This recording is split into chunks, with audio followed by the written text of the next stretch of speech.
Thank you, Dr. Hajela, for joining me for this podcast. My question for you today is about availability of the drugs.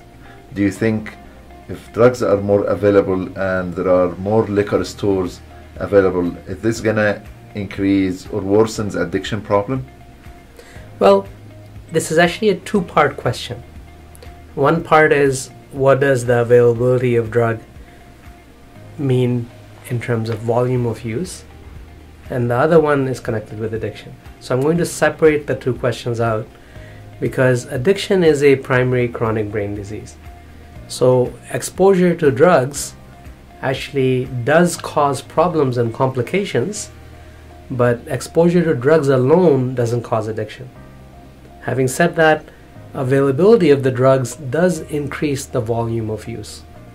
And we know that from the alcohol experience and the tobacco experience, that both legal drugs, readily available, despite our efforts to control them, the use rates are very high. And you can see how over time tobacco use rates have fallen because people have recognized the health consequences related to tobacco smoking, but the rates are still very significant. Like even a rate of 19%, although we can say it's better than about 60% where it was at the highest, but 90% is still significant.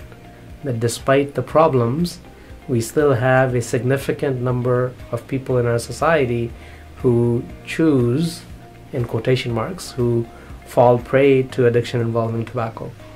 And it is related to availability. Now, having said that, if we decrease availability, people who have addiction will find the drug one way or the other.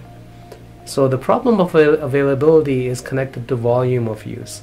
So the more available a particular substance is and the more easily available it is, then the volume of use goes up usually because it's normalized. People think it's something that's nice to do. And that we have seen with alcohol being so readily available, use of alcohol is very common in our society, either in public places, meaning in restaurants and publicly accessible places, although we have lost the control the consumption in designated spaces. And similarly, if and when there's more marijuana being available, then we will see using rates probably go higher. But it won't necessarily affect the rates of addiction, because addiction is a disease that's pretty well a constant in society. Now, having said all of this, hopefully you can appreciate that the most vulnerable population in terms of availability is the younger population. So it's the children and youth who, if the control measures are not there for availability, then easily available substances to our children and youth are going to create problems. And we've seen that happen in Colorado, where marijuana use was liberalized, marijuana laws were liberalized, and marijuana became more readily available.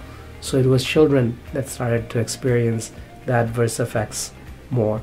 The youth started to affect the adverse events more.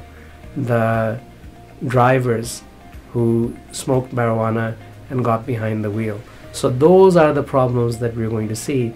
And from that perspective, it is sad that we haven't learned from the experience of the two drugs that have been legal and readily available, alcohol and tobacco, that we have added the third drug, marijuana, into the mix. Now, having said that, in Canada for the last long while, marijuana use has been tolerated fairly liberally.